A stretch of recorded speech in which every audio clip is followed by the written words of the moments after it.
Hi guys! Welcome to Jekotech TV! Smile ka muna dyan! Okay guys, let's go! And guys, ito yung kanilang registration form na napaka-simple. Mag-register tayo, maglagay tayo ng ating cellphone number, tapos maglagay ng password, tapos password ulit, tapos click lang register.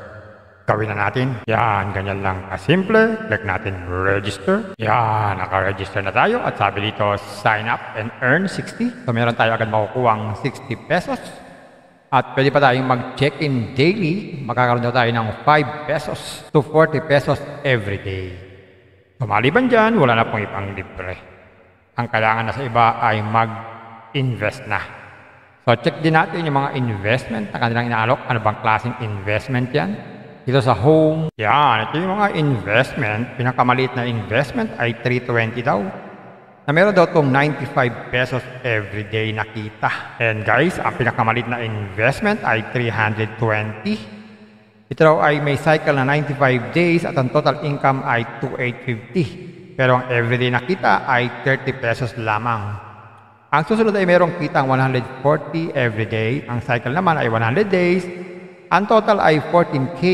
Kailangan mo lang maglabas ng 800 pesos.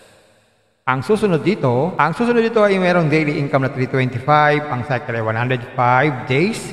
At mayroong total income na 34,125. Pero kailangan mo maglabas ng 1,800. Pag naman 4K ang nilabas mo, meron kang total income na 79,800 sa loob ng 105 days. At ang everyday na kita ay 760. Para makapag-invest, click lang tong buy now. Ayan. So para makapag-invest, kailangan mo na mag-deposit. Click lang tong deposit. Ayan. May mga nakaredy na amount dito. Mamimili lang tayo. 1,800. Pero ang minimum recharge ay 320. Pwede mag-deposit through GCash or Maya. GCash na lang tayo. Deposit now. Ayan. So click lang tong open GCash. Mapupunta tayo sa GCash. Mag-login sa GCash. Tapos, mag-transfer ng fund. Pag naka-transfer na, pwede na tayong mag-invest. So, withdrawal. Bago mag-withdraw, click lang tong e-wallet bind. Lagay lang po ito ang ating real name at mamili tayo ng banko. Pwede GCash or Maya. Tapos, ilagay po ang withdrawal password na gusto natin. Parang ganito lang. Yan. Tapos, click lang po ang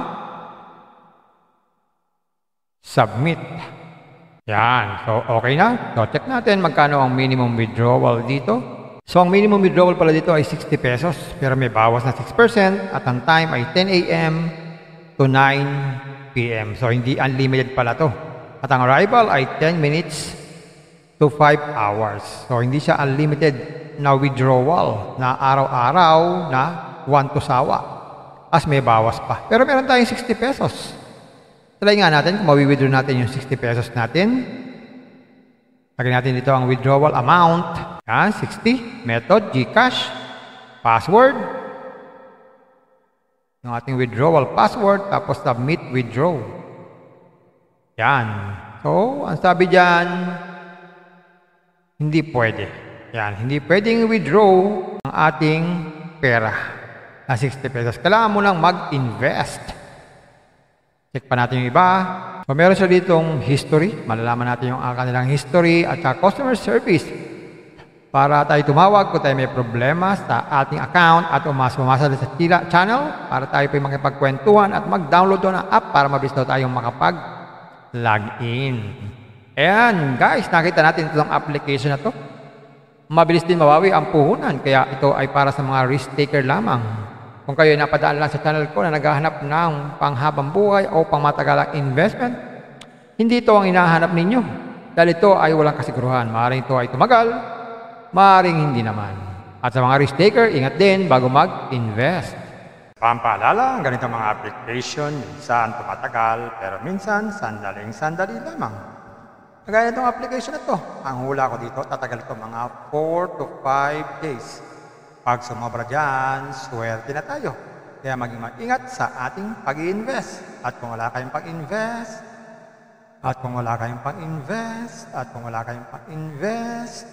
Kung may free, sa free na lang muna tayo. Kung may free, Sa free na lang muna tayo. At sa pampaalala, ang ganito mga application, minsan tumatagal, pero minsan sandaling-sandali lamang. Kaya maging maingat sa ating pag-invest. Paring paalala, sabi po sa 1 Timothy chapter 6 verse 10, for the love of money is a root of all kinds of evils, is true this craving that some have wandered away from the faith and pierced themselves with many pangs. Totoo po ito. Ang pera naman ay hindi masama. Yan ang ginagamit natin sa pang-araw-araw natin buhay, pambili ng bigas, ulam, sapatos at iba pa. Pero ang babala dito ay yung pag-ibig sa pera. Pag tayo po umibig na sa pera, maaari tayong makagawa ng sari-saring kasamaan. Yan po ang kinauugataan, yung ating pag-ibig sa pera. Kaya ito po ay isang babala dahil ang ating ibang mga kasama natin ay nawala na sa pananampalataya. Mas pinili nilang ibigin ang pera. Hindi na natin alam kung nasaan sila. Kaya pinag-iingat po tayo dito. Mag-iingat po tayo sa pag-ibig sa pera. Bye-bye! Ingat lang sa pag-invest. Bye! Hi guys! Welcome to Jekotech TV! Smile ka muna dyan! Okay guys, let's go! And guys, ito yung kanilang registration form na napaka-simple. Mag-register tayo, maglagay tayo ng ating cellphone number, tapos maglagay ng password, tapos password ulit, tapos click lang register. Gawin na natin. Yan, ganyan lang kasimple. Click natin register. Yan, naka-register na tayo. At sabi dito, sign up and earn 60. So meron tayo agad makukuhang 60 pesos. At pwede pa tayong mag-check-in daily. Makakaroon daw tayo ng 5 pesos to 40 pesos every day. So maliban dyan, wala na pong ipang libre. Ang kailangan na sa iba ay mag-invest na. So check din natin yung mga investment na kanilang inaalok. Ano bang klaseng investment yan? Dito sa home, yan, ito yung mga investment. Pinakamaliit na investment ay 320 daw. Na meron daw itong 95 pesos everyday nakita. And guys, ang pinakamaliit na investment ay 320. Ito daw ay may cycle na 95 days at ang total income ay 2,850. Pero ang everyday nakita ay 30 pesos lamang. Ang susunod ay merong kitang 140 everyday. Ang cycle naman ay 100 days. Ang total ay 14K. Kailangan mo lang maglabas ng 800 pesos. Ang susunod dito ay mayroong daily income na 325. Ang cycle ay 105 days. At mayroong total income na 34,125. Pero kailangan mo maglabas ng 1,800. Pag naman 4K ang nilabas mo, meron kang total income na 79,800 sa loob ng 105 days. At ang everyday nakita ay 760. Para makapag-invest, click lang tong buy now. Ayan. So para makapag-invest, kailangan mo na mag-deposit. Click lang tong deposit. Ayan. May mga nakaready na amount dito. Mamimili lang tayo. 1,800. Pero ang minimum recharge ay 320. Pwede mag-deposit through GCash or Maya. GCash na lang tayo. Deposit now. Ayan. So click lang tong open GCash. Mapupunta tayo sa GCash. Mag-login sa GCash. Tapos, mag-transfer ng fund. Pag naka-transfer na, pwede na tayong mag-invest. So, withdrawal. Bago mag-withdraw, click lang tong e-wallet bind. Lagay lang po ito ang ating real name at mamili tayo ng bangko. Pwede GCash or Maya. Tapos, ilagay po ang withdrawal password na gusto natin. Parang ganito lang. Yan. Tapos, click lang po ang submit. Yan. So, okay na. So, check natin magkano ang minimum withdrawal dito. So, ang minimum withdrawal pala dito ay 60 pesos. Pero may bawas na 6% at ang time ay 10 a.m. to 9 p.m. So, hindi unlimited pala to. At ang arrival ay 10 minutes to 5 hours. So, hindi siya unlimited na withdrawal na araw-araw na 1 to sawa. As may bawas pa. Pero meron tayong 60 pesos.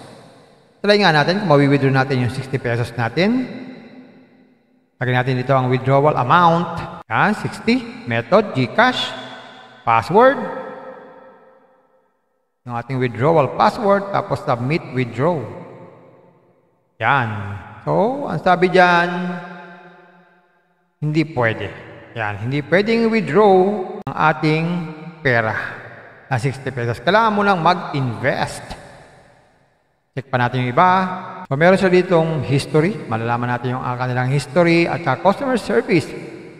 para tayo tumawag kung tayo may problema sa ating account at umasa sa channel para tayo po makipagkwentuhan at mag-download doon ng app para mabilis daw tayong makapag-login. Ayan guys, nakita natin itong application na to. Mabilis din mabawi ang puhunan kaya ito ay para sa mga risk taker lamang. Kung kayo ay napadaan lang sa channel ko na naghahanap ng panghabang buhay o pangmatagalang investment, hindi ito ang hinahanap ninyo. Dahil ito ay walang kasiguruhan. Maaaring ito ay tumagal, maaaring hindi naman. At sa mga risk taker, ingat din bago mag-invest. Pampaalala, ang ganitong mga application, minsan tumatagal, pero minsan sandaling-sandali lamang. Kagaya itong application na to, ang hula ko dito, tatagal ito mga 4 to 5 days. Pag sumobra dyan, swerte na tayo. Kaya maging mag-ingat sa ating pag-i-invest. At kung wala kayong pag-invest, kung may free, sa free na lang muna tayo. Kung may free, sa free na lang muna tayo. At sa pampaalala, ang ganitong mga application, minsan tumatagal, pero minsan sandaling-sandali lamang. Kaya maging maingat sa ating pag-invest. Paring paalala, sabi po sa 1 Timothy chapter 6 verse 10, for the love of money is a root of all kinds of evils, is true this craving that some have wandered away from the faith and pierced themselves with many pangs. Totoo po ito. Ang pera naman ay hindi masama. Yan ang ginagamit natin sa pang-araw-araw natin buhay, pambili ng bigas, ulam, sapatos at iba pa. Pero ang babala dito ay yung pag-ibig sa pera. Pag tayo po umibig na sa pera, maaari tayong makagawa ng sari-saring kasamaan. Yan po ang kinauugataan, yung ating pag-ibig sa pera. Kaya ito po ay isang babala. Dahil ang ating ibang mga kasama natin ay nawala na sa pananampalataya. Mas pinili nilang ibigin ang pera. Hindi na natin alam kung nasaan sila. Kaya pinag-iingat po tayo dito. Mag-iingat po tayo sa pag-ibig sa pera. Bye-bye. Ingat lagi sa pag-invest. Bye. Hi guys! Welcome to Jekotech TV! Smile ka muna dyan! Okay guys, let's go!